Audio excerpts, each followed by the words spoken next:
Partai Golkar lahir untuk semua, leaving no one behind, untuk kesejahteraan rakyat.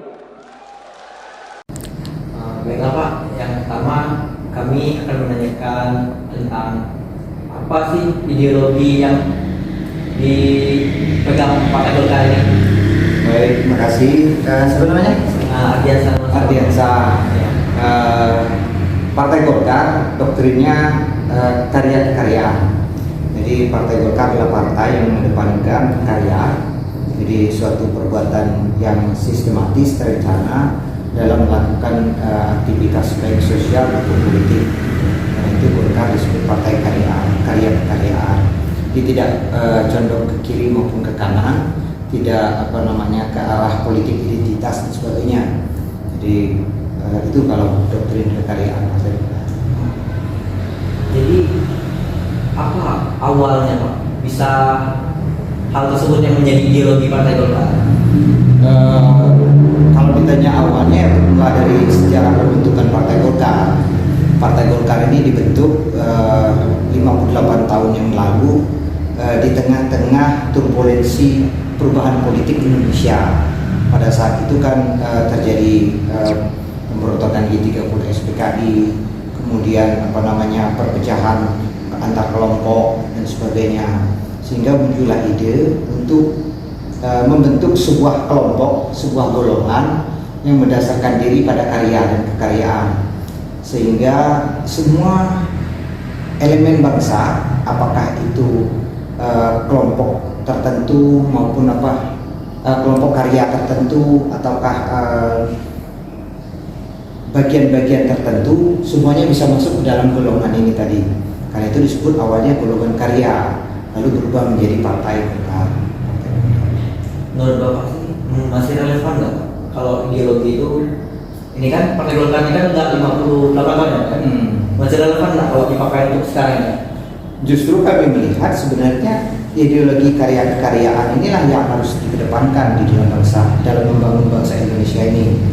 Karena ideologi ini adalah ideologi yang tidak mementingkan kelompok tertentu, tetapi mengedepankan karya, kemudian konsep-konsep pembangunan.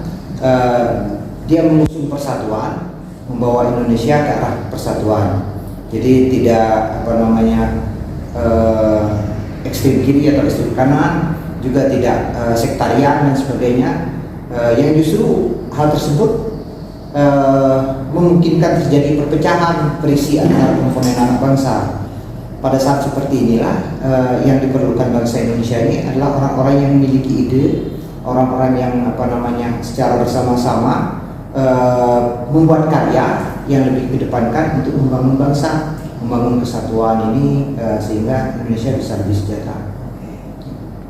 Sebelumnya perkenalkan nama saya Talita dari Bapak.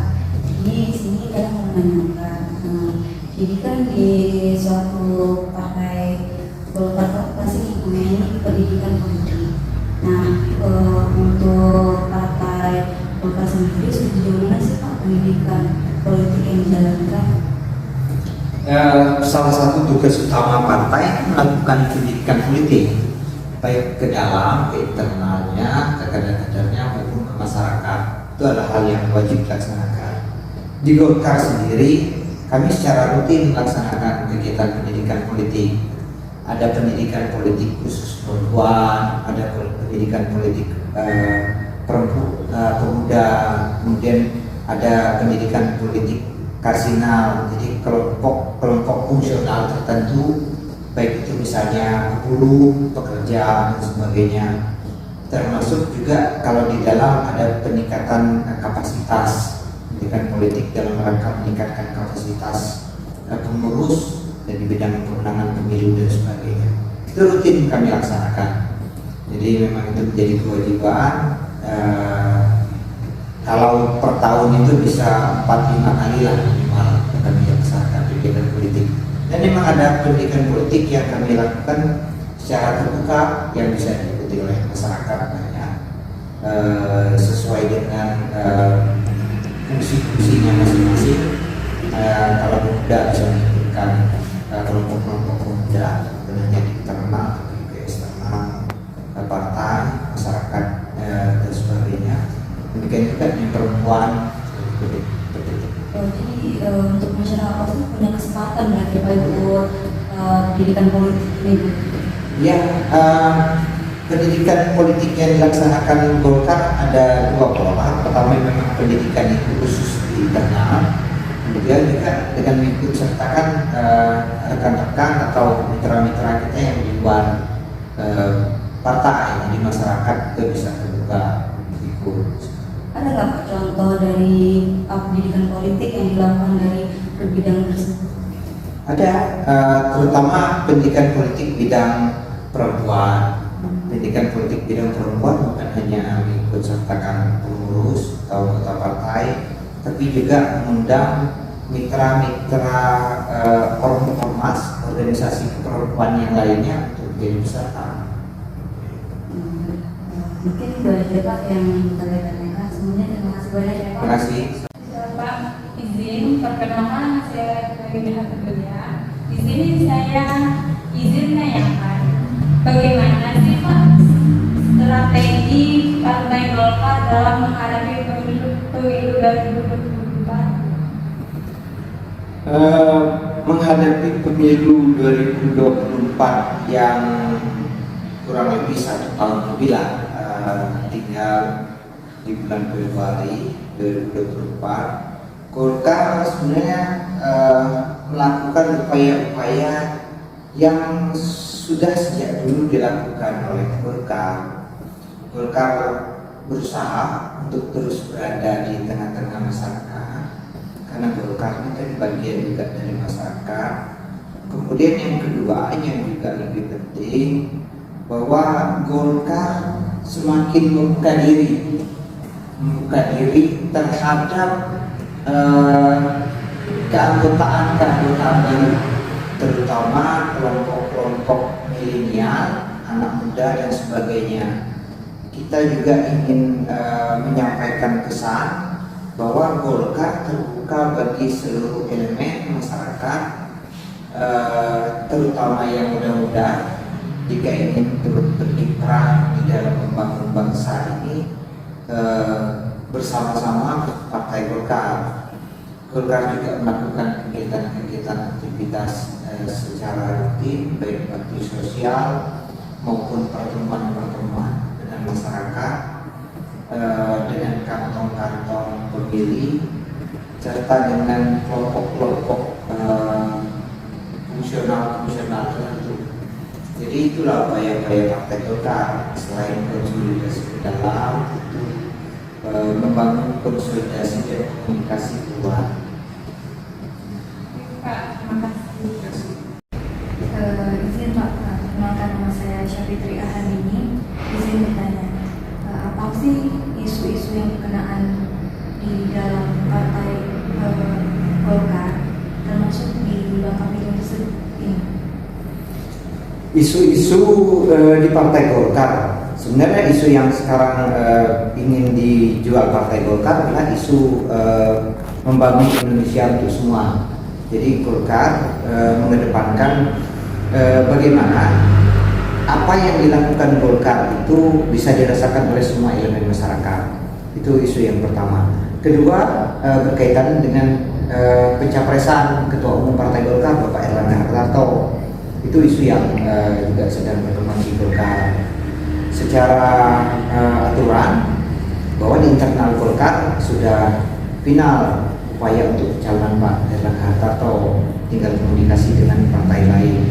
Isu ini yang ingin terus dikembangkan oleh Partai Golkar, mengingat bahwa Pak Erlangga Hartarto merupakan salah satu menteri yang sekarang ini bekerja keras dalam menyelesaikan persoalan COVID dan juga ekonomi Indonesia. Pak Erlangga Hartarto adalah menteri yang ditugaskan oleh Presiden menjadi kepala KCPPN, Komite Pencegahan COVID dan penyelamatan ekonomi negara. Jadi Pak Erlangga tentu masyarakat bisa melihat bahwa kondisi COVID sekarang yang sudah stabil, ekonomi juga yang lumayan stabil, itu semua atas kerja keras Pak Erlangga Hartarto sebagai ketua timnya. Lalu Pak Erlangga Hartarto mempunyai track record dan pengalaman panjang, mulai dari anggota DPR RI, sekaligus juga pernah sebagai menteri, sekarang sebagai Menko. Memang kita akui bahwa dalam melakukan kerja-kerja ini Pak Erlangga kan tidak terlalu banyak melakukan pencitraan. Karena itu tugas kami lah yang menyampaikan perihal ini kepada masyarakat. Inilah isu yang dikembangkan Partai Golkar. Kalau di daerah tentu isu utamanya berkaitan dengan kesejahteraan masyarakat. Ada dua hal persoalan kesejahteraan masyarakat yang menyangkut kesejahteraan masyarakat kita di Bangka Belitung. Pertama, persoalan sawit. Kedua, persoalan pertimbangan. Persoalan sawit, tentu semua pernah merasakan bagaimana harga sawit sangat turun hingga di bawah Rp1.000. Tentu ini mempengaruhi masyarakat yang ada di Bangka Belitung, khususnya petani. Bukan hanya petani, karena ekonomi itu kan berimbas ke sektor lain juga. Kalau tidak ada yang punya uang, juga tidak ada yang belanja di pasar, gitu kan. Tentu imbasnya juga ke orang pasar. Karena itu Partai Golkar secara politik dan dengan kemampuan yang ada bersama beberapa kepala daerah yang ada di Bangka Belitung yang berasal dari Golkar bersama Pak Bambang sebagai anggota DPR RI sudah menyampaikan hal tersebut kepada Wakil Menteri Perdagangan di Jakarta. Hasilnya alhamdulillah mulai tampak harga beranjak naik dan sebagainya. Saya pikir isu sawit ini yang akan terus dijaga, bagaimana harga sawit itu harus terus bagus, stabil, sehingga kehidupan masyarakat juga lebih baik. Itu isu yang di daerah. Kemudian yang isu berkaitan dengan pertimbangan. Tentu Partai Golkar sebagai bagian dari masyarakat melihat bahwa banyak masyarakat kita di Bangka Belitung ini yang kehidupannya masih tergantung dari sektor pertimbangan. Karena itu keinginan dari beberapa pihak di pusat untuk menghentikan ekspor timah ini yang tentu sedang dibahas di Golkar juga. Kami berharap upaya untuk menghentikan ekspor timah ini tidak terjadi, karena jika itu terjadi maka hampir bisa dipastikan kehidupan masyarakat kita akan semakin sulit. Sedangkan kita saat ini sedang berupaya membangkitkan ekonomi daerah. Nah, itu yang isu kedua di daerah yang sedang kita bahas. Demikian. Baiklah, terima kasih. Perkenalkan Pak, nama saya Nabila. Di sini saya ingin bertanya kepada Bapak, apa sih Pak kontribusi yang bakal diberikan Partai Golkar untuk masyarakat yang ada di Bangka Belitung? Kontribusi Partai Golkar ini adalah partai politik, tetapi juga dia bergerak di bidang sosial, menyuarakan suara rakyat, memperjuangkan aspirasi masyarakat. Kontribusi nyata sebenarnya sudah dilihat dari proses pembangunan bangsa Indonesia. Kalau secara keseluruhan, Golkar pernah memimpin Indonesia 30 lebih tahun. Karena itu kita sudah melihat bagaimana track record Partai Golkar dalam membangun Indonesia. Kalau dulu ada istilahnya pasar impres, kalau pernah dengar SD impres, termasuk juga pembangunan masjid-masjid, itu juga bagian dari upaya pembangunan yang dilakukan oleh Partai Golkar pada masyarakat. Lalu kalau di Bangka Belitung, secara Bangka Belitung, apa yang dilakukan? Golkar mempunyai anggota DPRD, baik di tingkat pusat, provinsi maupun kabupaten kota. Semuanya bekerja memperjuangkan aspirasi masyarakat. Salah satu contoh yang nyata saja yang bisa kita lihat dan rasakan, saat ini Pak Bambang Patijaya sebagai Ketua Partai Golkar Provinsi Bangka Belitung bersama dengan mitra-mitra beliau di DPR RI membawa program-program yang dari pusat yang bisa dibawa dan dirasakan langsung oleh masyarakat. Kemarin dalam bulan yang lalu ada 7 kegiatan di setiap kabupaten kota berupa pelatihan menulis karya ilmiah bagi para guru. Karena itu kan bentuk kontribusi nyata beliau membawa program tersebut ke daerah, sehingga para guru-guru kita baik SD, SMP maupun SMA mendapat pengetahuan lebih tentang cara penulisan karya ilmiah, yang ujungnya hasil dari pelatihan itu akan menambah bobot kemampuan mereka yang berguna untuk kenaikan pangkat maupun untuk mengajukan sertifikasi. Ujung-ujungnya tentu kepada kesejahteraan, pendidikan kesejahteraan. Itu karya-karya nyata. Secara sosial, Partai Golkar terus berada di tengah masyarakat. Kemarin juga ada kegiatan-kegiatan sosial seperti jalan santai, kemudian sembako dan sebagainya.